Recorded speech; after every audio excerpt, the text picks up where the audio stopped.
Kami Prasetya RRI, kita harus menyelamatkan segala alat siaran radio dari siapapun yang hendak menggunakan alat tersebut untuk menghancurkan negara kita dan membela alat itu dengan segala jiwa raga dalam keadaan bagaimanapun dan dengan akibat apapun juga. Kita harus mengemudikan siaran RRI sebagai alat perjuangan dan alat revolusi seluruh bangsa Indonesia dengan jiwa kebangsaan yang murni, hati yang bersih dan jujur, serta budi yang penuh kecintaan dan kesetiaan kepada tanah air dan bangsa. Kita harus berdiri di atas segala aliran dan keyakinan, partai atau golongan dengan mengutamakan persatuan bangsa dan keselamatan negara, serta berpegang pada jiwa proklamasi 17 Agustus 1945. Sekali di udara, tetap di udara. Assalamualaikum warahmatullahi wabarakatuh dan selamat malam untuk sahabat budaya dan pemirsa RRI Net. Malam ini kita berjumpa kembali dalam obrolan budaya persembahan Radio Republik Indonesia Tanjung Pinang. Sahabat budaya dan pemirsa RRI Net, Tanjung Pinang adalah ibu kota Provinsi Kepulauan Riau yang memiliki sejarah kuat dengan Kesultanan Johor, Malaysia. Dapat dilihat hingga kini nuansa di Tanjung Pinang masih sangat kental dengan nuansa-nuansa Melayu. Nah, jika bertandang ke Tanjung Pinang, tidak lengkap rasanya jika kita tidak mengunjungi tempat-tempat wisata yang ada. Salah satunya adalah wisata Pulau Penyengat. Dan pada malam hari ini kita akan membahas bersama narasumber yang sudah hadir, yaitu mengenai Pulau Penyengat sebagai bukti kemegahan Kerajaan Melayu Kepulauan Riau. Bersama kami sudah hadir dua narasumber, yang pertama dari Sekretaris Dinas Kebudayaan dan Pariwisata Kota Tanjung Pinang, ada Bapak Safarudin SSN MM. Assalamualaikum warahmatullahi wabarakatuh Pak Safarudin. Waalaikumsalam warahmatullahi wabarakatuh. Senang malam hari ini berjumpa dengan Bapak Safarudin ya. Sehat kabarnya Pak? Alhamdulillah sehat. Nah, selain dari Dinas Kebudayaan dan Pariwisata Kota Tanjung Pinang, juga hadir penggiat budaya dari Pulau Penyengat, Bapak Raja Malik. Assalamualaikum Pak Raja Malik. Waalaikumsalam warahmatullahi wabarakatuh. Sehat kabarnya Alhamdulillah Pak? Sehat selalu. Ya, nanti bersama dua narasumber ini kita akan membahas mengenai mulai dari kesejarahan Pulau Penyengat, kemudian perkembangan-perkembangan dan upaya-upaya untuk kita semakin memperkenalkan Pulau Penyengat dan juga menjadikan warisan dunia ya. Baik, nah berbicara mengenai Pulau Penyengat adalah suatu nama, tentu sama dengan daerah-daerah lain yang ada di Indonesia. Kenapa suatu daerah diberi nama-nama tertentu? Ini ada cerita ataupun asal-usulnya ya Pak. Baik, mungkin kita bisa pertama ke penggiat budaya dari Pulau Penyengat. Pak Raja Malik mungkin bisa menceritakan kepada pemirsa RRI Net, kenapa diberi nama Pulau Penyengat? Baik, Assalamualaikum warahmatullahi wabarakatuh. Pulau Penyengat ya, Pulau Penyengat sebuah pulau kecil saja, 4 km persegi, tapi pulau kecil yang pernah memainkan peranan yang besar di bidang sejarah, kebudayaan di kawasan ini. Pulau ini, nama Pulau Penyengat itu diambil dari sejenis serangga atau insek yang menyengat. Menurut legenda yang merupakan bagian daripada memori kolektif masyarakat Pulau Penyengat. Dulu pulau itu bernama Pulau Indra, lebih dikenal dengan nama Pulau Indra. Tetapi kemudian ada satu peristiwa bahwa pulau itu adalah pulau yang banyak menyimpan persediaan air bersih yang menjadi tempat persinggahan pelaut nelayan untuk mengambil bekal air bersih yang cukup tersedia di pulau itu. Maka ada satu peristiwa, kejadian rombongan pelaut yang ingin mengambil air di pulau itu diserang oleh serangga tadi sehingga membawa korban. Setelah peristiwa itu terkenallah pulau itu di kalangan pelaut dan nelayan dengan nama Pulau Penyengat. Kemudian setelah pusat pemerintahan kerajaan Riau, Lingga, Johor dan Pahang dipusatkan di pulau itu, maka diresmikanlah nama pulau itu dengan nama Pulau Penyengat Indra Sakti. Begitu ceritanya. Begitu, berarti memang karena ada penyengat atau lebah ya. Betul, di pulau tersebut. Di pulau itu. Okay. Ya. Tapi bukan hanya sekedar ada sumber air di sana yang diambil oleh para nelayan atau para pelaut, tetapi juga memang Pulau Penyengat memiliki sejarah-sejarah yang luar biasa yang memotret cikal bakal kerajaan Melayu Kepulauan Riau. Nah, mungkin Pak Safarudin silakan untuk menambahkan. Saya dari sisi kesejarahan itu memang tidak terlalu mendalam ya. Akan tetapi pulau ini memiliki keunikan karena pulaunya kecil, tetapi dia sudah dijadikan sebagai pusat pemerintahan sebuah kerajaan besar. Gitu. Nah ini saja yang sangat sangat unik dan hanya satu di dunia mungkin sebuah pulau menjadi pusat kerajaan yang sangat besar. Pulau itu tidak pula besar gitu. Pulau itu hanya 4 km persegi, kecil sekali pulau itu. Jadi kalau kampung kita 4 km persegi itu satu kampung mungkin sekarang ini sudah satu kelurahan saja gitu. Nah, jadi keunikan dari Pulau Penyengat ini adalah dia sudah sebagai sebuah pusat kerajaan besar. Nah itu aja mungkin dari saya. Oke, walaupun kecil tapi menyimpan hal-hal besar yang menjadi bukti kerajaan Melayu Kepulauan Riau yang ada di Pulau Penyengat ya. Baik, kita ketahui kalau Pulau Penyengat ini terkenal sebagai pulau sejarah. Nah, lantas apa nih yang ada di Pulau Penyengat sehingga disebut pulau sejarah? Baik, Pak Raja Malik silakan. Oke, baik. Pulau yang mempunyai sejarah yang panjang dan besar ya. Riwayat pulau itu, tadi saya menceritakan tentang asal-usul nama, tetapi kemudian pulau itu memainkan peranan yang penting. Misalnya pulau itu pernah di abad-abad lalu menjadi pusat pertahanan negeri Riau, menjadi pusat utama pertahanan negeri Riau pada abad ke-18 ketika pecah perang antara kerajaan Riau melawan Belanda. Kemudian pulau itu pernah menjadi pusat pemerintahan, seperti yang disebutkan Pak Sapar tadi, pusat pemerintahan kerajaan Riau, Lingga, Johor, dan Pahang. Pulau yang kecil menjadi sebuah pusat pemerintahan. Kemudian pulau itu juga sebagai sebuah pulau yang dibangun dari pusat pertahanan, kemudian menjadi pemukiman sebagai hadiah perkawinan dari Sultan Mahmud kepada Engku Putri Raja Hamidah.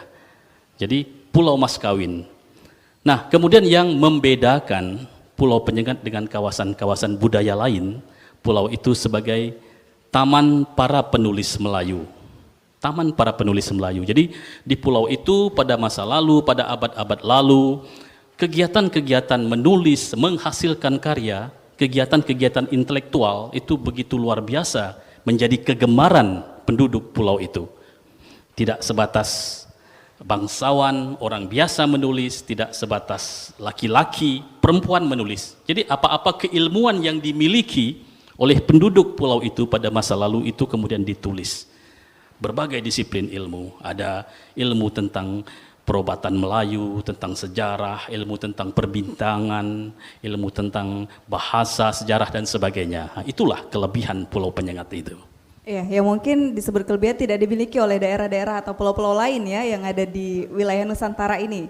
Baik, betul. Nah selain Penyengat yang memang merupakan wilayah kerajaan Kepulauan Riau, lantas ada banyak kerajaan-kerajaan ya, raja-raja di Pulau Penyengat. Apakah keturunan raja pada zaman dulu hingga sekarang masih benar-benar menetap di Pulau Penyengat? Ya, tentulah menjadi sebuah tempat yang sejarah, kejadian-kejadian besar dan juga melibatkan tokoh-tokoh yang besar ya. Tokoh-tokoh yang besar itu tersebutlah nama-nama misalnya seperti Raja Haji Fisabilillah yang perang, syahid dalam perang. Kemudian ada Raja Ali Haji, seorang tokoh yang betul-betul sudah banyak dikenal melalui tulisan-tulisan diantaranya Gurindam 12. Kemudian ada Raja Ali Kelana, Raja Khalid Hitam, dan tak kalah juga tokoh-tokoh perempuan. Nah, tokoh perempuan sangat banyak di pulau itu dengan kemasing-masingan mereka. Misalnya ada Engku Putri Raja Hamidah. Engku Putri Raja Hamidah itu tidak sebatas seorang perempuan yang saya anggap hebat, tidak hanya sebatas perempuan yang punya kedudukan yang tinggi di bidang adat, seorang putri perang, kemudian mempunyai kedudukan yang tinggi, tapi dia juga seorang intelektual. Ya, jadi ada beberapa buku, misalnya Engku Putri itu adalah seorang yang menulis buku-buku kitab-kitab yang khusus menjadi tunjuk ajar perempuan Melayu. Itu. Oke, berarti memang keturunannya juga masih ada. Ya, Lantas, keturunannya masih ada. Jadi sebagian besar penduduk pulau itu adalah bagian daripada keturunan orang-orang masa lalu yang pernah tinggal di pulau itu. oke, lantas hingga kini bagaimana peran mereka? Ya, peran keturunan raja-raja itu adalah sekarang merupakan bagian daripada masyarakat pulau itu. Kita menjadi bagian, melebur, tidak ada kasta, tidak ada perbedaan, tetapi kita juga bagian daripada orang yang paling peduli untuk memelihara warisan-warisan, untuk memelihara segala peninggalan-peninggalan, khazanah-khazanah yang ditinggalkan oleh para leluhur. Tentunya kita bergandengan dengan pemerintah daerah, dengan Dinas Kebudayaan dan Pariwisata Tanjung Pinang untuk mencemerlangkan pulau itu melalui beberapa kegiatan, melalui pikiran-pikiran, konsep-konsep apa yang akan kita buat untuk membangun pulau itu menjadi lebih baik. Oke, baik. Nah, sahabat budaya dan pemirsa RRI Net, seperti yang sudah disampaikan tadi, kalau memang sejak berabad yang lalu ya, Pulau Penyengat memang sudah diakui kerajaan Melayunya. Lantas hingga saat ini, nah untuk dari sisi ketatanegaraan Republik Indonesia, ini bagaimana hingga akhirnya Pulau Penyengat diakui di Nusantara sebagai dari segi ketatanegaraan Republik Indonesia, Pak Safarudin? Untuk kita ketahui bersama, setelah pemakzulan ya Pak Malaya tahun 1913, Belanda telah memakzulkan, menghapus kerajaan Riau Lingga ini yang pada pemerintahan terakhirnya di Pulau Penyengat itu. Nah setelah itu sebetulnya kita punya keinginan lagi untuk mengembalikan Kesultanan Riau Lingga itu pada saat Jepang masuk. Jadi pada saat Jepang mulai masuk pada tahun 1942, keinginan itu kembali muncul untuk mengembalikan Kesultanan Riau Lingga. Akan tetapi bergaining ya antara pemangku-pemangku adat atau orang-orang besar pada saat itu bermacam-macam, sehingga ada juga pembentukan dewan untuk mengembalikan kesultanan itu. Dan ini berjalan sampai kita merdeka. Sampai kita merdeka pada tahun 1945, ini kemerdekaan telah dicapai oleh Bapak Soekarno bersama Muhammad Hatta. Maka kita pada saat itu ada tarik-menarik kepentingan, ada yang ingin kembali kepada Kesultanan Riau Lingga, ada juga yang ingin bergabung dengan Republik. Nah, jadi ini akhirnya ya kita lihat sekarang kita tetap bergabung dengan Republik Indonesia, kemudian kita adalah bagian dari itu, akan tetapi sebetulnya keberadaan Kesultanan Riau Lingga ini sebetulnya tetap dihormati oleh bangsa Indonesia, karena tidak bisa dilupakan bahwa kita adalah bagian dari Nusantara pada saat itu. Dan sebentuk pengakuan-pengakuan ke negara terhadap Kesultanan Riau Lingga adalah diangkatnya beberapa pahlawan nasional. Ini sudah merupakan suatu bentuk penghargaan dari pemerintah Indonesia terhadap keberadaan Pulau Penyengat itu sendiri dan juga keberadaan orang-orang Melayu terdahulu. Oke, baik, itu tadi mengenai bagaimana terbentuknya Pulau Penyengat sehingga menjadi sah menjadi bagian dari Republik Indonesia ya.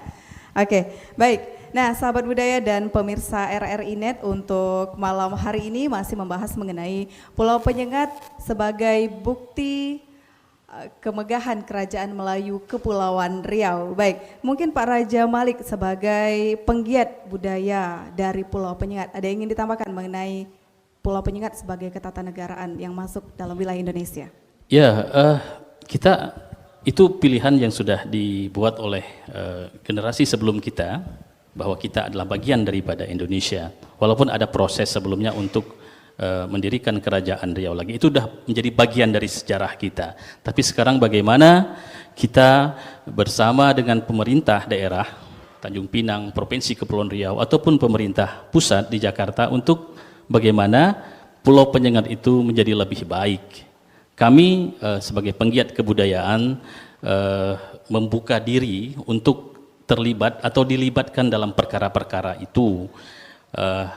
Dan kami juga siap memberikan masukan-masukan, siap memberikan bersama pemerintah untuk formula apa yang sebaiknya untuk pembangunan Pulau Penyengat itu.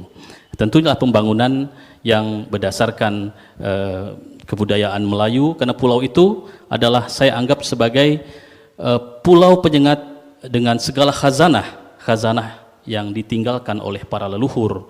Itu ada khazanah berupa warisan-warisan intelektual, tulisan-tulisan lama, ada khazanah fisik berupa bangunan-bangunan lama. Itu saya anggap sebagai pulau yang saya umpamakan seperti jembatan yang baik untuk kita ke masa lalu, Pulau Penyengat itu.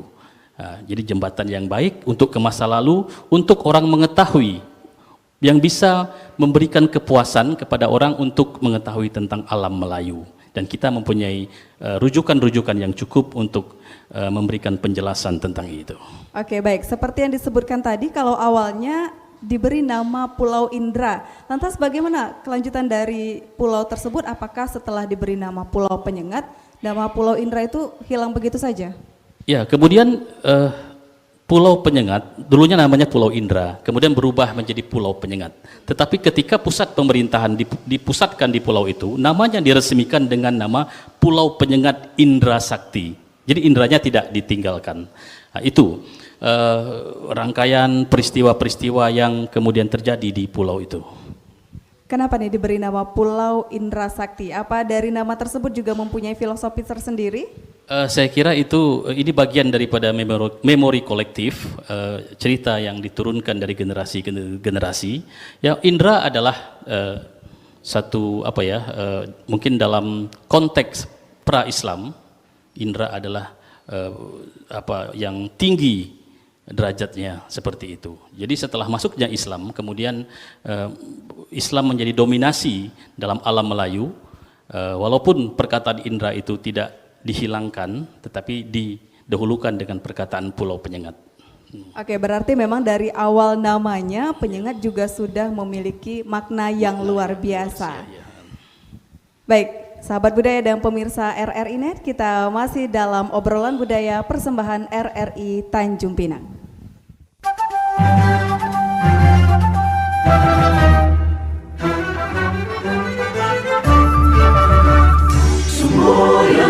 Tri Prasetya RRI, kita harus menyelamatkan segala alat siaran radio dari siapapun yang hendak menggunakan alat tersebut untuk menghancurkan negara kita dan membela alat itu dengan segala jiwa raga dalam keadaan bagaimanapun dan dengan akibat apapun juga.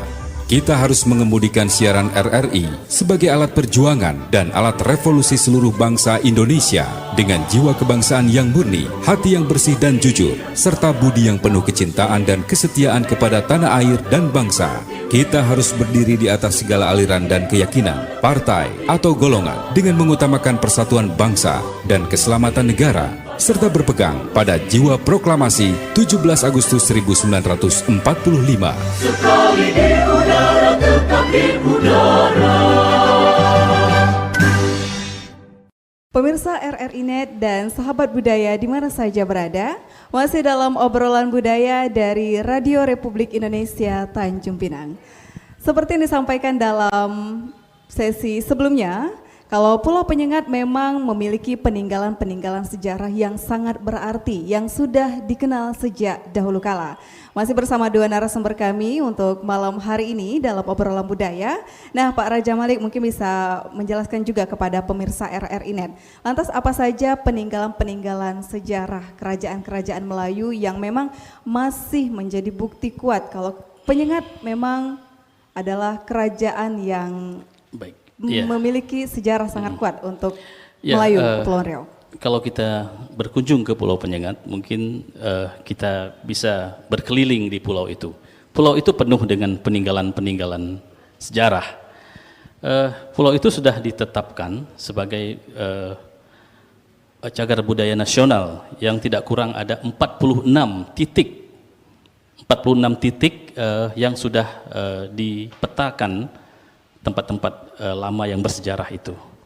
Di antaranya ada peninggalan benteng, kubu pertahanan bekas Perang Riau pada abad ke-18. Kemudian ada masjid, mungkin masjid menjadi satu simbol pulau itu yang monumental karena dan terletak tidak jauh dari dermaga dan orang akan datang pertama kali ke masjid jika berkunjung ke Pulau Penyengat. Kemudian ada komplek makam, tidak kurang ada 4 komplek makam di Raja. Ada Raja Haji, Raja Engku Putri, Raja Hamidah, kemudian ada Raja Ja'far, Raja Abdurrahman. Kemudian ada bekas-bekas peninggalan istana itu dan banyak lagi peninggalan-peninggalan lain seperti rumah-rumah bangsawan.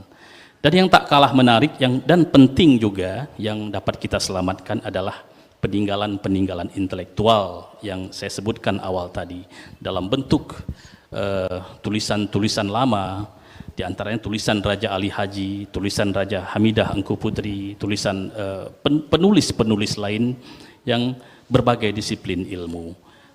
Itulah Pulau Penyengat. Jadi ada peninggalan fisik, ada peninggalan intelektual yang kedua-duanya sangat penting, yang berisi tentang keilmuan. Jadi dari kedua peninggalan-peninggalan itulah kita memberikan penjelasan, kita memberikan argumentasi tentang Pulau Penyengat dan kesejarahannya itu. Baik, nah selain bekas-bekas kerajaan, apakah juga ada yang tidak bekas kerajaan yang juga memiliki arti penting yang ada di Penyengat?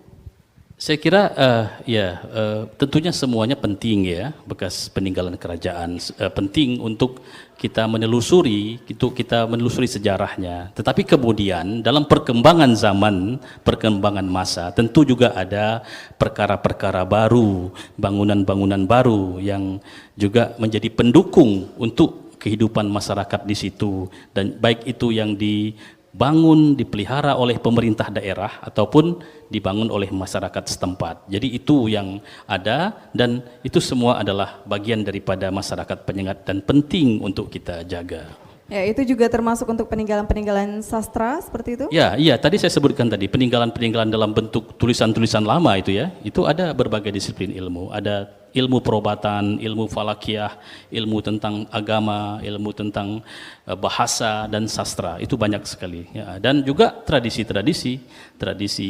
kesenian-kesenian yang berkembang di pulau itu, misalnya ada ghazal, ada zapin, ada langgam, kemudian ada seperti persembahan wayang cecak, gamelan Melayu yang mungkin ke depan akan mesti kita revitalisasi dan kita hidupkan kembali kesenian-kesenian seperti itu. Jadi peninggalan-peninggalan tersebut jika kita berkunjung ke Penyengat itu memang masih dapat dilihat ya? Ya, dapat dilihat, paling tidak ada dokumentasinya. Misalnya ada kegiatan seni yang sudah punah, misalnya ada wayang cecak, ada gamelan Melayu dan lain-lain, boria dan sebagainya. Itu mungkin sudah punah, sudah hampir punah, tetapi apabila kita ingin merevitalisasinya, kita punya referensi, kita punya bahan-bahan yang saya kira cukup memadai untuk menghidupkannya kembali itu. Baik. Nah, Pak Safar, seperti yang sudah disampaikan tadi, memang banyak sekali peninggalan-peninggalan sejarah yang juga memiliki arti sangat penting. Lantas dari Dinas Kebudayaan dan Pariwisata Kota Tanjung Pinang, apa nih upaya yang dilakukan untuk menjaga ataupun melestarikan peninggalan-peninggalan tersebut? Terima kasih. Sebetulnya begini, Dinas Kebudayaan dan Pariwisata terhadap Pulau Penyengat itu punya tanggung jawab yang sangat besar gitu. Sangat besar dalam arti kata hidup dan tenggelamnya nantinya Pulau Penyengat itu merupakan tanggung jawab dari pemerintah Kota Tanjung Pinang sebetulnya. Namun kita membuka diri juga untuk pemerintah provinsi maupun pemerintah pusat untuk terjun ke Pulau Penyengat untuk mengembangkan Pulau Penyengat tersebut. Dan untuk hal-hal ini kita sudah melaksanakan beberapa macam kegiatan. Dan terutama sekali kita sudah menggandeng semua pihak lah untuk mengangkat Pulau Penyengat itu. Baik itu pihak yang ada di dalam Pulau Penyengat itu sendiri maupun yang dari luar gitu, untuk bekerja bersama-sama untuk membangun Pulau Penyengat. Mengapa Pulau Penyengat ini harus menjadi perhatian besar? Karena kita tidak bisa membuang bukti-bukti sejarah yang sangat besar telah disumbangkan oleh Pulau Penyengat, bukan hanya untuk Kepulauan Riau saja, tapi untuk Indonesia juga gitu. Dan jadi kita melihat bahwa keberadaan Pulau Penyengat itu telah memberi warna tersendiri kepada kerajaan Riau Lingga ini, dan kemudian telah memberi warna tersendiri kepada para pembesar-pembesar kerajaan itu sendiri dan anak keturunannya tentang besarnya makna Pulau Penyengat tersebut. Tetapi mereka masih merelakan kebesaran Penyengat itu untuk menjadi bagian dari Republik Indonesia. Dan ini kita akui sebagai sebuah pengorbanan yang besar. Nah, sekarang kan kita harus berpikir, apa yang harus kita perbuat terhadap Pulau Penyengat dan apa yang harus kita perbuat kepada anak-anak cucu para pendahulu kita. Dan ini jangan sampai kita membiarkan begitu saja. Tanggung jawab pemerintah memang harus dimunculkan di sini. Dan pelan-pelan kita sudah mulai membuat sesuatu supaya Pulau Penyengat ini memang diperhatikan oleh Indonesia. Salah satunya dinas telah mengusulkan upaya-upaya antara lain menjadi World Heritage ya Pak Made ya. Kita berupaya supaya dia menjadi perhatian dunia. Sebab apa? Sebab tadi yang disampaikan oleh Pak Made ini, intelektualitas dari Pulau Penyengat itu bukan hanya Indonesia saja diwarnainya, dunia pun sudah diwarnai gitu kan. Nah, ini yang perlu kita perhatikan. Dan sekarang Pulau Penyengat sudah menjadi warisan budaya nasional. Nah, ini menjadi warisan budaya nasional bukan sesuatu yang mudah. Dan ini menjadi harapan ke depan bahwa Pulau Penyengat ini akan tumbuh menjadi kawasan yang lebih baik lagi. Itu. Oke, berarti memang perhatian kepada Pulau Penyengat dari pemerintah Kota Tanjung Pinang juga luar biasa ya. Iya. Ya, seperti yang disebutkan tadi, banyak peninggalan-peninggalan sejarah di Pulau Penyengat. Nah, yang juga merupakan wujud kepedulian adalah raja-raja yang sudah menjadi pahlawan nasional ya. Ini ada beberapa raja yang sudah jadi pahlawan nasional. Mungkin Bapak juga bisa menceritakan kepada pemirsa RRI Net mengenai perjuangan untuk menjadikan pahlawan-pahlawan tersebut sebagai pahlawan nasional. Ya, jadi ini adalah salah satu upaya untuk mengangkat daerah kita sendiri, daerah Kepulauan Riau, bahwa kita ini, keberadaan kita ini di bagian dari Indonesia ini tidak bukan hanya mengikut saja gitu, tapi kita memiliki andil yang besar dalam perjuangan untuk kemerdekaan ini. Dan salah satunya adalah munculnya pahlawan-pahlawan nasional yang notabene adalah orang-orang Riau ya, orang Riau. Kita sebut saja umpamanya Raja Haji Fisabilillah. Beliau adalah seorang pahlawan yang berjuang membela tanah airnya, menentang Belanda yang pada saat itu Belanda masih berada di Malaka. Mereka berperang di daerah Semenanjung. Namun demikian tujuannya tetap ingin membebaskan daerahnya bukan dari penjajahan, tapi membebaskan daerahnya dari pengaruh-pengaruh anasir-anasir jahat dari para penjajah itu. Itu Raja Haji Fisabilillah. Kemudian Raja Ali Haji berani bukan fisik memang, tapi intelektual ya. Raja Ali Haji adalah seorang intelektual besar. Intelektual besar yang keberadaan beliau inilah sehingga bahasa Indonesia itu asalnya dari bahasa Melayu memang, akan tetapi tata bahasanya itu telah diberikan oleh Raja Ali Haji. Bagaimana bahasa Melayu itu harus diucapkan, bagaimana bahasa Melayu itu harus disampaikan. Nah, ini dalam kosakata dan tata bahasa yang beliau buat setelah memberi kesempatan kita untuk mempelajari bahasa Melayu untuk seluruh Nusantara. Kalau dulu memang kita akui bahwa ada beberapa bahasa Melayu itu memang bahasa lingua franca yang seluruh Nusantara paham akan bahasa itu, akan tetapi kosakata dan tata bahasanya itu disempurnakan oleh Raja Ali Haji. Kemudian kita satu lagi Sultan Mahmud ya. Sultan Mahmud Riayat Shah. Beliau ini adalah seorang pahlawan yang tidak ingin beliau ingin memberi sebuah pernyataan bahwa Riau tidak pernah tunduk kepada Belanda. Riau tidak pernah tunduk pada Belanda, walaupun beliau disingkirkan, tapi beliau menyingkir ke Lingga, kemudian walaupun beliau tidak seolah-olah hilang kerajaan Riau Lingga, namun beliau memberi semangat kepada seluruh rakyatnya bahwa kerajaan Melayu Riau itu tetap ada. Nah, jadi ini merupakan suatu bentuk perjuangan beliau bagaimana tampuk pemerintahan ini terus ada. Akhirnya beliau bergerilya di laut-laut dan selalu berhubungan antar pulau dengan masyarakat-masyarakatnya dan memberitahukan bahwa Riau tetap ada. Nah, ini suatu bukti bahwa perjuangan beliau cukup besar.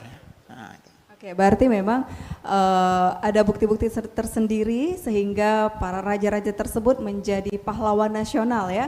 Baik, lantas bagaimana pula dengan raja-raja perempuan seperti Engku Hamidah? Apakah ini juga mungkin bisa menjadi usulan agar menjadi pahlawan nasional untuk perempuan yang berasal dari Penyengat? Ya, bagaimana? mungkin ke depan ya perlu kita pikirkan itu. Paling tidak dalam alam Melayu sejarah Riau di sini ada beberapa perempuan-perempuan yang memainkan peranan, Tapi banyak juga perempuan dalam alam Melayu sejarah Riau ini yang misalnya memposisikan dirinya sebagai pembisik ke telinga suaminya yang adalah seorang petinggi ataupun raja ataupun sultan. Itu ada nama-nama. Tapi Raja Hamidah Engku Putri tidak sebatas pembisik, walaupun suaminya adalah sultan, tapi dia adalah dikenal juga sebagai seorang yang pengendali pemerintahan itu. Karena misalnya dia sebagai pemilik Pulau Penyengat yang menjadi pusat pemerintahan itu, kemudian dia memegang khazanah-khazanah dalam bentuk alat-alat kebesaran kerajaan. Raja Hamidah saya kira seorang perempuan yang cukup layak untuk kita usulkan menjadi pahlawan nasional perempuan dari Riau. Karena pengalaman hidupnya pernah menjadi hidup di tengah gemuruh perang ketika ayahandanya mati dalam perang melawan Belanda, kemudian menjadi pengembara, meneruskan perang bersama saudaranya, kemudian menikah dengan sultan. Nikah itu tidak hanya sebatas nikah biasa, tapi nikah yang untuk nikah tusi asah, untuk mendamaikan puak-puak yang berperang, yang bertikai pada waktu itu. Kemudian dia juga adalah seorang yang berani dengan sikapnya sendiri, dengan segala resikonya, mempertahankan marwah Melayu, marwah negeri.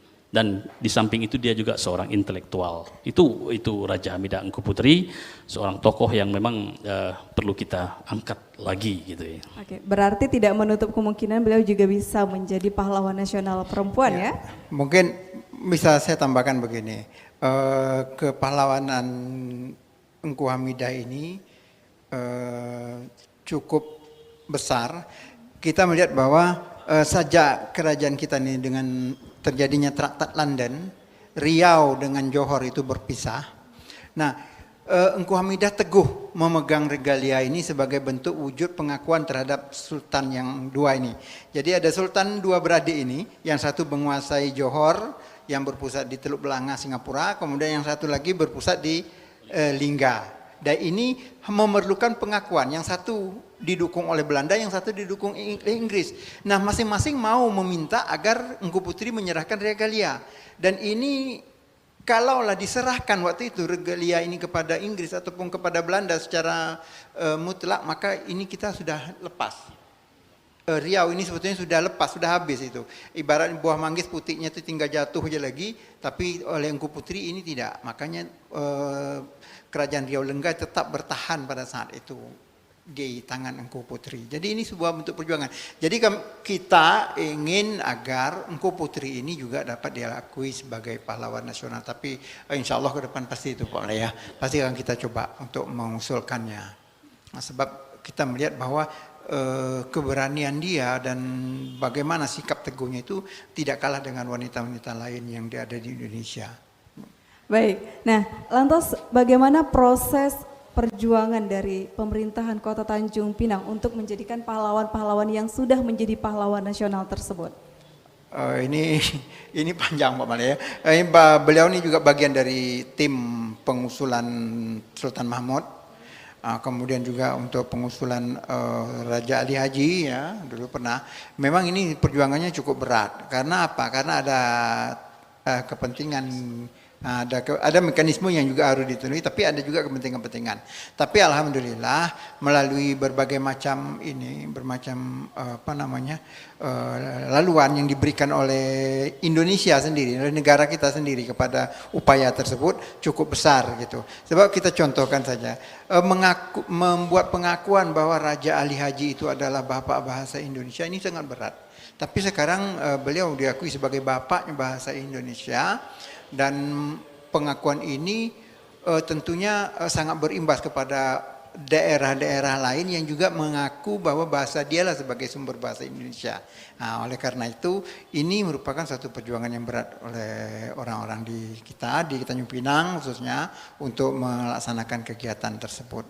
Baik, itu juga menjadi perjuangan dari pemerintah Kota Tanjung Pinang dan para penggiat dan budayawan Kepulauan Riau. Insya Allah ke depan kita beri. Baik, nah Pak Malik, kita ketahui kalau bahasa yang kita pakai untuk negara Indonesia ini berasal dari bahasa Melayu Kepulauan Riau ya, bahasa Melayu Penyengat. Nah, silakan untuk menjelaskan mengenai sejarah tersebut. Saya bahwa bahasa Melayu itu seperti yang disampaikan oleh Pak Sapar tadi, bahwa sudah menjadi bahasa lingua franca pada abad-abad lalu, menjadi bahasa perdagangan, bahasa yang dipakai oleh pelaut, pelaut-pelaut, oleh pedagang yang bertemu di satu pelabuhan dagang. Mereka mempergunakan, misalnya pelaut yang dari timur bertemu dengan pelaut yang berasal dari barat, mereka menggunakan bahasa Melayu sebagai bahasa pengantar. Itu bahasa lingua franca. Tapi kemudian bahasa Melayu itu di Pulau Penyengat, oleh orang-orang Pulau Penyengat termasuk Raja Ali Haji dan lingkarannya, bahasa itu dimartabatkan, ditinggikan bahasa itu melalui karya-karya hebat kebahasaan. Jadi dibuat karya-karya kebahasaan itu, diantaranya Kamus Perbendaharaan Bahasa Melayu. Itu nama bukunya, Kitab Pengetahuan Bahasa. Kemudian ada Bustan Al-Katibin, itu kaedah tata bahasa, dan karya-karya kebahasaan lainnya. Sehingga bahasa Melayu yang sudah menjadi bahasa lingua franca itu, kemudian seterusnya menjadi bahasa persuratan, menjadi bahasa tulis-menulis, menjadi bahasa kesusastraan. Orang Belanda pernah ingin membahasa Belandakan kawasan kita, tapi tidak berhasil. Kemudian dia mencari mana bahasa yang sudah tertata untuk dijadikan bahasa pengantar di sekolah-sekolah Bumi Putra di bawah naungan Belanda. Akhirnya pilihan itu jatuh kepada bahasa Melayu yang segala pembinaannya dilakukan di Pulau Penyengat. Sehingga akhirnya bahasa kita ini, bahasa Melayu Kepulauan Riau, bahasa Melayu Riau itu ditasbihkan, diangkat menjadi bahasa persatuan kita melalui Sumpah Pemuda, yaitu bahasa Indonesia. Itu perjalanannya, bagaimana bahasa Melayu menjadi bahasa Indonesia dan perjuangan orang-orang yang memartabatkan bahasa itu sendiri. Berarti memang butuh perjuangan juga untuk mengumpulkan bukti-bukti sehingga bahasa Melayu menjadi bahasa Indonesia yang kita pakai sekarang ini. Perlu penuh dengan perjuangan, pembuktian, hujah, argumentasi yang memadai berdasarkan rujukan-rujukan yang sahih. Baik pemirsa RRI.net, kita masih dalam obrolan budaya dari RRI Tanjung Pinang. Sahabat budaya, masih dalam obrolan budaya dari RRI Tanjung Pinang, masih membahas mengenai Pulau Penyengat sebagai bukti kemegahan Kerajaan Melayu Kepulauan Riau.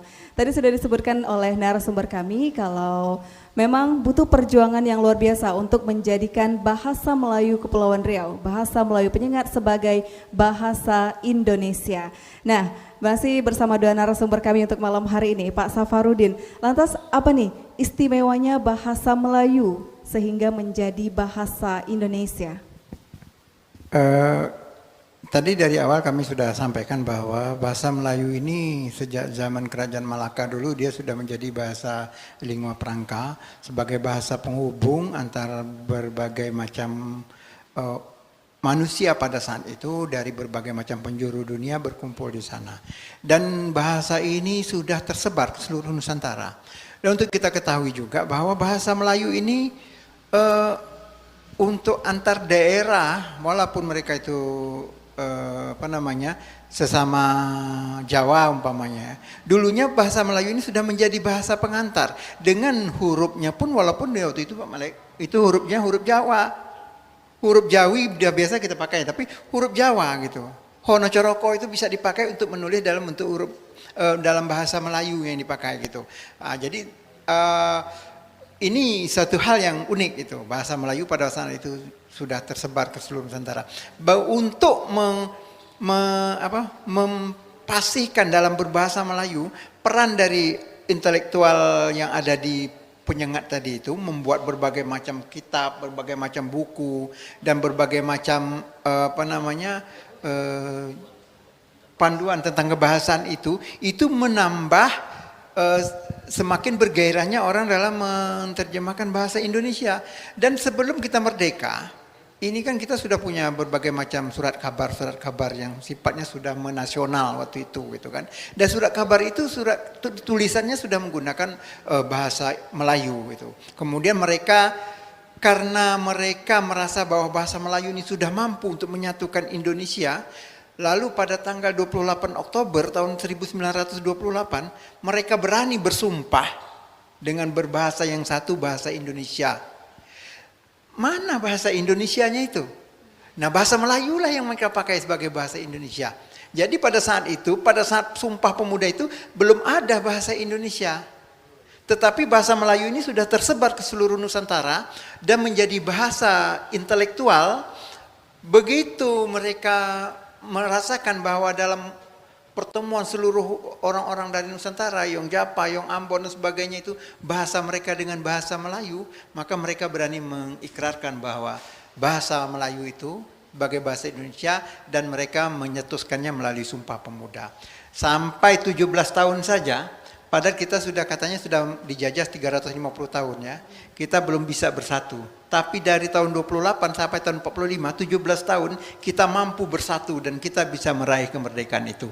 Melalui apa? Melalui bahasa Melayu. Wah, itu dia perannya. Ya, itu tadi secara tulisan ya, seperti yang Bapak sebutkan. Lantas bukankah bahasa Melayu untuk Indonesia saja itu tidak hanya bahasa Melayu dari Tanjung Pinang atau dari Pulau Penyengat ya? Bagaimana dengan dialeknya? Apakah juga karena dialek kita lebih mudah sehingga menjadi bahasa Indonesia? Jadi bahasa Melayu kita ini memang bahasa mudah ya. Kita tidak memiliki jenjang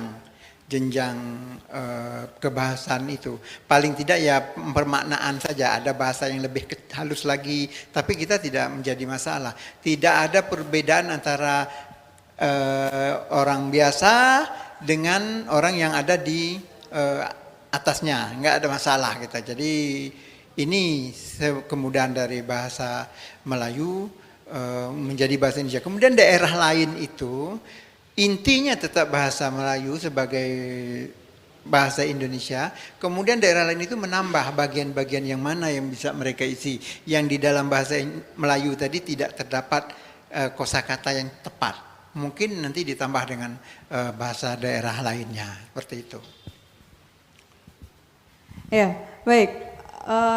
Kita ketahui saat ini era industri 4.0. Lantas bagaimana selaku budayawan Kepulauan Riau, penggiat budaya dari Pulau Penyengat untuk mempertahankan ataupun menyeimbangkan kearifan lokal yang ada di Pulau Penyengat dengan kemajuan saat ini? Ya, kemajuan itu kita posisikan sebagai sesuatu yang juga bisa membawa kebaikan buat kita. Tidak hanya misalnya teknologi itu ya tinggal bagaimana kita mempergunakan teknologi itu, memanfaatkannya untuk kebaikan kita. Ya tentunya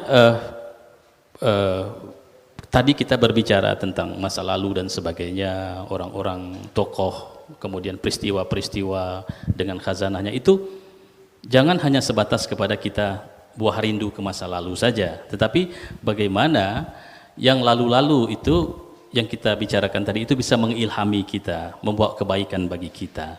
Banyak sumber-sumber kearifan-kearifan lokal yang perlu kita gali lagi untuk menjadi pegangan-pegangan hidup kita kesehari-harian. Banyaklah, di antaranya mungkin kita tahu salah satu karya-karya di Pulau Penyengat yang cukup hebat itu Gurindam 12. Gurindam 12 itu kan berisi tentang nasihat, bagaimana kita layaknya, bagaimana kita idealnya hidup sebagai seorang manusia di hadapan Tuhan, di hadapan manusia, lingkungan dan alam itu kan seperti itu. Dan itu mestilah dipelihara, dan teknologi adalah bagian daripada cara untuk kita pertama memperkenalkan, mempertahankan dan menyebarkan itu semua. Ya, tentu sekarang di era digital segala karya-karya yang dulunya disampaikan melalui syair, melalui apa itu bisa kita dokumentasikan, kemudian bisa kita akseskan lagi kepada khalayak untuk dipelajari dan kemudian bisa disebarkan. Sekarang kita mudah saja kan untuk share, orang bersyair itu seperti ini, orang membaca Gurindam 12 itu seperti ini kepada orang-orang lain untuk memperkenalkan itu. Baik, bersama penggiat-penggiat lain yang ada di Pulau Penyengat dan generasi-generasi di sana, ini bentuk-bentuk kegiatan yang dilakukan? Ya, tentunya revitalisasi dan kemudian tidak akan mungkin perkara itu mampu kita lakukan sendiri. Tentu kami di Pulau Penyengat juga harus bergandeng dengan pihak-pihak lain, terutama pemerintah daerah, bergandeng untuk menjaga, memelihara dan memperkenalkan budaya Melayu itu. Dan tentunya penggiat-penggiat budaya yang lain juga aktif. Jadi kita bagi-bagi tugas lah. Mungkin ada yang memelihara warisan-warisan dalam bentuk khazanah intelektual, manuskrip, naskah-naskah dan sebagainya. Ada yang kemudian mempertahankan, mengembangkan kesenian-kesenian tradisi seperti ghazal, makyong dan sebagainya. Ada yang kemudian mempertahankan, mengajarkan dan memperkenalkan bagaimana tentang teknologi, tentang gastronomi Melayu, bagaimana cara memasak, menghidangkan makanan-makanan tradisional itu. Jadi itu adalah bagian daripada kerja bersama yang itu diwariskan kepada kita, dan individu tidak akan mungkin bisa dapat untuk bekerja sendiri, tapi itu adalah kerja secara kolektif. Ya, itu yang dilakukan dari penggiat budaya Melayu di Pulau Penyengat ya. Betul. Yang tentunya juga mengikuti zaman sekarang, perkembangan zaman sekarang. Lantas kalau dari pemerintahnya sendiri seperti apa nih Pak? Untuk menyeimbangkan kemajuan teknologi saat ini dengan masih melestarikan kebudayaan, peninggalan-peninggalan yang ada di Pulau Penyengat. Ya, jadi ini termasuk tupoksi ya, tugas pokok dan fungsi Dinas Kebudayaan dan Pariwisata untuk mengembangkan potensi budaya. Kita tidak bisa melepas bahwa semua bentuk budaya yang ada di Tanjung Pinang khususnya itu adalah sumbernya di Pulau Penyengat. Kita ingin menjadikan Pulau Penyengat itu sebagai pucuk jale pempunan ikan. Jadi di mana pucuk jale itu kalau kita menjalikan, nah ikan berkumpul dan pucuk jalenya itu biasanya banyak ikannya. Dan nanti semua bentuk budaya itu mengacu kepada Pulau Penyengat. Dan kawan-kawan yang ada di Pulau Penyengat selalu memberi masukan-masukan tentang apa yang harus kita perbuat dengan budaya tersebut. Dan Dinas Kebudayaan dan Pariwisata telah berhasil menyusun pokok-pokok pikiran kebudayaan daerah, amanat dari Undang-Undang Nomor 5 Tahun 2017 tentang pemajuan kebudayaan. Dan ini sudah kita buat dan kita lakukan dengan Pak Male, dengan Ibu Suzana, dengan orang-orang budayawan yang ada di Tanjung Pinang ini. Kita telah menyusun itu. Itu belum lengkap. Setiap tahun harus kita revisi terus. Sebab banyak hazanah itu belum tergali ya. Di Penyengat itu banyak sekali hazanah yang belum tergali. Jadi nanti kita akan membuat peraturan daerah lagi yang akan memberi kemudahan dalam pengembangan itu. Jadi itu yang telah kita lakukan selama ini di Pulau Penyengat. Jadi memang dari instansi pemerintahan, kemudian dari para penggiat budaya juga terus berkoordinasi untuk terus mempertahankan eksistensi Pulau Penyengat. Multi stakeholder, pemangku kepentingan itu yang kemudian bekerjalah untuk memajukan Pulau Penyengat itu. Ya, kita berharap keberadaan Pulau Penyengat itu memang betul-betul punya arti besar gitu. Jadi jangan sampai anak Tanjung Pinang tidak tahu tentang Pulau Penyengat. Kita memang kasihan, ada beberapa anak-anak itu kalau kita tanyakan siapa yang belum pernah pergi ke Pulau Penyengat, banyak yang tak tahu. Banyak yang tidak pernah pergi ke Pulau Penyengat, padahal Pulau Penyengat itu cuma 15 menit saja dari Tanjung Pinang. Dan ini suatu hal yang sangat tidak baik untuk pengembangan Pulau Penyengat atau budaya Melayu yang ada di Tanjung Pinang ke depan. Ya, Rotan saga di atas jerami, elok disusun jemari rapat, takkan Melayu hilang di bumi, bumi betuah negeri beradat. Berazaskan takkan Melayu hilang di bumi. Hingga kita ketahui kalau Pulau Penyengat juga sudah ada event festival Pulau Penyengat yang sudah menjadi kalender pariwisata nasional ya. Baik, dari Dinas Kebudayaan dan Pariwisata Kota Tanjung Pinang. Untuk tahun 2020 ini masih terus dilaksanakan Festival Pulau Penyengat? Masih terus. Jadi ini salah satu upaya kita untuk mengangkat Pulau Penyengat itu. Upaya kita salah satunya adalah melaksanakan Festival Pulau Penyengat. Nah, tujuan kita adalah selalu menggali. Setiap tahun itu harus selalu menggali apa yang dimiliki oleh Pulau Penyengat. Dan tahun ini adalah tahun kelima pelaksanaan Festival Pulau Penyengat yang akan dilaksanakan pada tanggal 19 Maret sampai dengan 21 Maret. Nah, jadi ada 3 hari waktu kita laksanakan kegiatan ini, dan kali ini kita mulai mengarah kepada sesuatu yang berarti, mengambil tema tentang Engku Putri Raja Hamidah.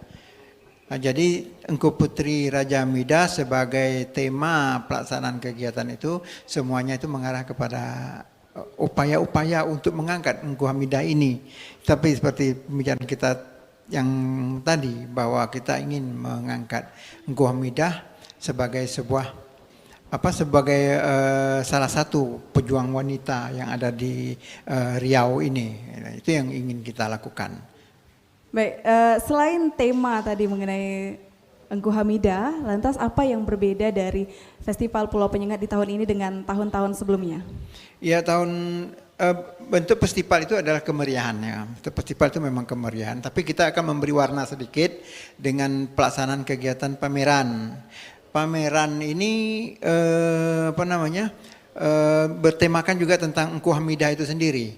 Nah, kemudian kita mengangkat juga beberapa permainan-permainan tradisi yang akan disumbangkan oleh BPNB bekerja sama dengan kita. Mereka akan melaksanakan permainan tradisi yang mungkin dulu-dulunya pernah dilaksanakan zaman-zaman Engku Putri. Ini akan kita bangkitkan lagi. Itu yang menjadi fokus kita pada pelaksanaan Festival Pulau Penyengat kali ini. Ya, kalau dari penggiat budaya mengenai upaya-upaya yang sudah dilakukan oleh Dinas Pariwisata selaku pemerintahan ini bagaimana? Ya, tentu banyak ya, ada pembangunan fisik untuk menambah fasilitas-fasilitas untuk mendukung kegiatan-kegiatan kebudayaan. Tapi seperti yang Pak Safari bilang tadi, salah satunya ada Festival Pulau Penyengat. Ya, Festival Pulau Penyengat adalah bagian daripada upaya untuk kita memperkenalkan lagi Pulau Penyengat atau mengangkat, merevitalisasi apa-apa tradisi-tradisi lama yang sudah terkubur, itu kita angkat lagi. Nah, berbicara tentang Festival Pulau Penyengat, tentu kita masyarakat Pulau Penyengat bersama dengan pemerintah daerah, dengan Dinas Kebudayaan dan Pariwisata, kami mencoba ingin memberikan kontribusi dalam arti ikut serta dalam penyelenggaraan festival itu. Jadi festival ini melibatkan masyarakatnya baik sebagai pelaksana kegiatan gitu kan, ataupun sebagai pendampingan dan sebagainya. Ya, tema tahun ini adalah kebesaran Engku Putri Raja Hamidah, tokoh yang sudah kita bahas di awal tadi. Itu lebih menekankan kepada bagaimana simbol perempuan Melayu yang sangat baik untuk dijadikan tauladan. Jadi saya sebagai salah seorang yang dilibatkan dalam penyelenggaraan Festival Pulau Penyengat tahun-tahun lalu dan juga tahun ini, kita akan coba menampilkan bagaimana sebenarnya wajah pulau itu dalam bentuk-bentuk tampilan-tampilan yang bisa mewakili pulau itu. Ada pameran kan, pameran kita akan coba menampilkan bagaimana peran seorang perempuan Melayu yang begitu hebat.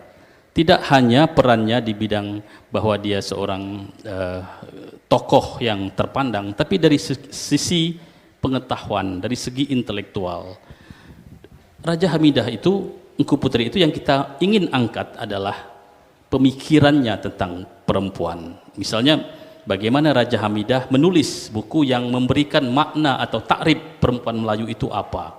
Kemudian dia memberikan mengklasifikasikan perempuan Melayu itu bagaimana, kemudian tunjuk ajar yang lain, ada lebih kepada itu pemikiran-pemikiran yang sangat bernas yang mungkin boleh kita jadikan pegangan pada zaman sekarang yang penuh ketidakstabilan ini itu.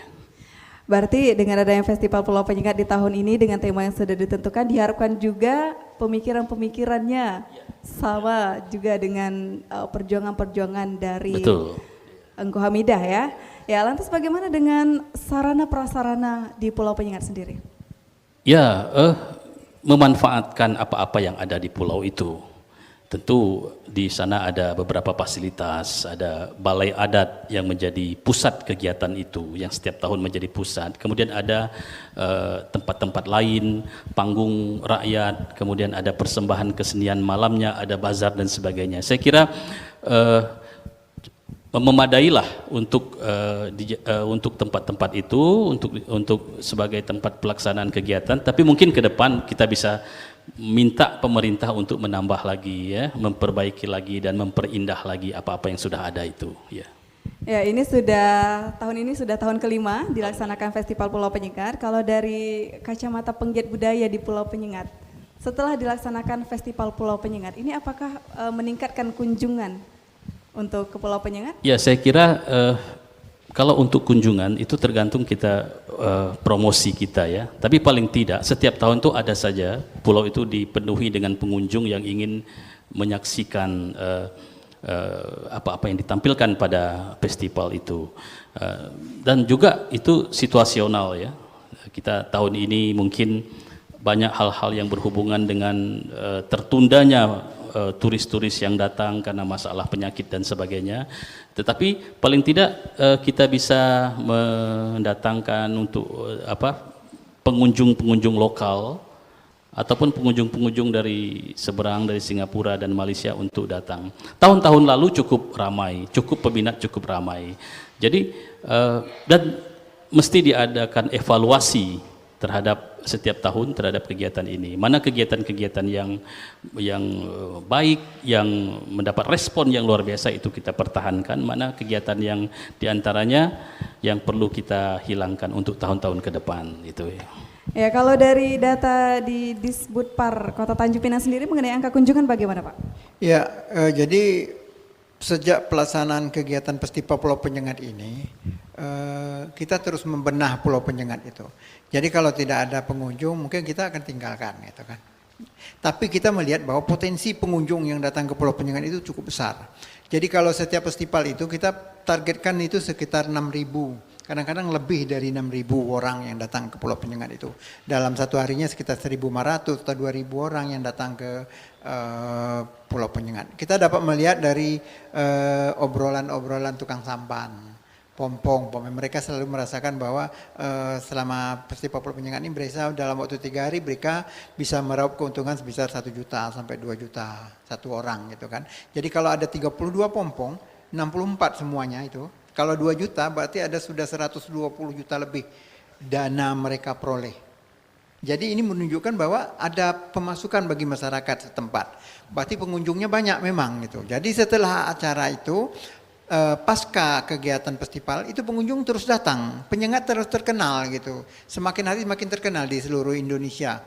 Dan dengan demikianlah makanya pemerintah pusat pun tidak ragu untuk mengucurkan dana Pak Malik. Jadi beberapa fasilitas yang ada di Pulau Penyengat antara lain kita sudah bangun food court.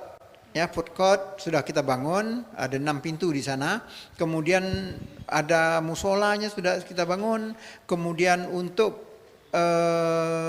walkbox-nya di atas Bukit Kursi juga sudah kita bangun. Dan ini memberi kemudahan kepada semua pengunjung untuk datang ke Pulau Penyengat. Dengan harapan mereka akan datang ke Penyengat itu dapat sesuatu yang mereka peroleh. Jadi tidak hampa gitu. Dengan kondisi Pulau Penyengatnya sekarang ini cukup memadai juga untuk pengunjung-pengunjung yang datang ke sana. Ya, kita ketahui kalau beberapa waktu lalu Dinas Pariwisata Kota Tanjung Pinang sudah melaunching 8 paket wisata. Ini tujuannya juga untuk meningkatkan ya, kunjungan benar. baik Jadi lokal, itu salah satu stimuli ada respon dari kedatangan orang-orang tersebut. Ternyata mereka membutuhkan sesuatu kalau datang ke Penyengat. Ada sesuatu yang harus mereka dapatkan. Akhirnya lahirlah dengan 8 paket wisata yang ada di Pulau Penyengat yang dikelola oleh Pok Darwis. Nah, kita berharap ini terus bertahan, Pok Darwisnya juga mampu untuk membuat inovasi-inovasi baru sehingga kepariwisataan Pulau Penyengat menjadi lebih baik lagi. Baik, nah baik dari budayawan maupun dari pemerintahan, apa nih yang ingin disampaikan guna perkembangan Pulau Penyengat ke depannya? Iya, untuk ke depannya Pulau Penyengat itu yang dibutuhkan adalah kerjasama, tetap kerjasama. Jadi kerjasama antara masyarakat, kerjasama antara pemerintah dengan masyarakat, dan kerjasama antara pemerintah, masyarakat, dan semua stakeholder yang lain. Itu yang kita harapkan ke depan.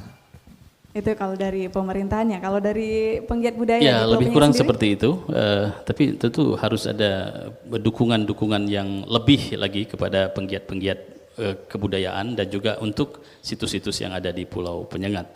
Mungkin saya kira perhatian yang perlu ditingkatkan lagi baik oleh pemerintah provinsi maupun pemerintah pusat, karena kita tahu bahwa keterbatasan pemerintah Kota Tanjung Pinang harus didukung oleh kekuatan-kekuatan lain. Kerja yang tidak berhenti dan jaringan yang luar biasa yang harus kita bangun untuk Pulau Penyengat itu. Kalau untuk dari masyarakat setempat bagaimana nih? Saya kira masyarakat Penyengat sifatnya terbuka saja dan respon baik. Perkara-perkara yang baik tentu akan direspon dengan baik. Selama ini tidak ada masalah-masalah yang berarti. Ajaklah musyawarah dan itu akan dapat dilaksanakan dengan baik. Baik, terima kasih untuk dua narasumber malam hari ini yang sudah berbagi bersama sahabat budaya dalam obrolan budaya dari RRI Tanjung Pinang. Nah, Penyengat merupakan pusat peradaban Melayu yang selalu ada harapan atas terselenggaranya berbagai upaya yang dilaksanakan. Diharapkan semakin dekat dan semakin nyata upaya kita untuk menjadikan pulau bersejarah sebagai warisan dunia. Demikian untuk acara obrolan budaya pada malam hari ini. Terima kasih atas atensi Anda. Assalamualaikum warahmatullahi wabarakatuh.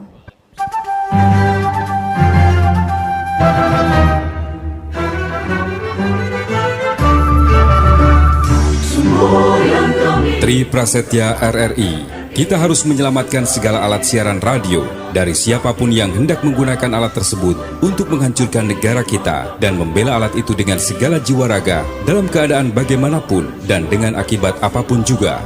Kita harus mengemudikan siaran RRI sebagai alat perjuangan dan alat revolusi seluruh bangsa Indonesia dengan jiwa kebangsaan yang murni, hati yang bersih dan jujur, serta budi yang penuh kecintaan dan kesetiaan kepada tanah air dan bangsa.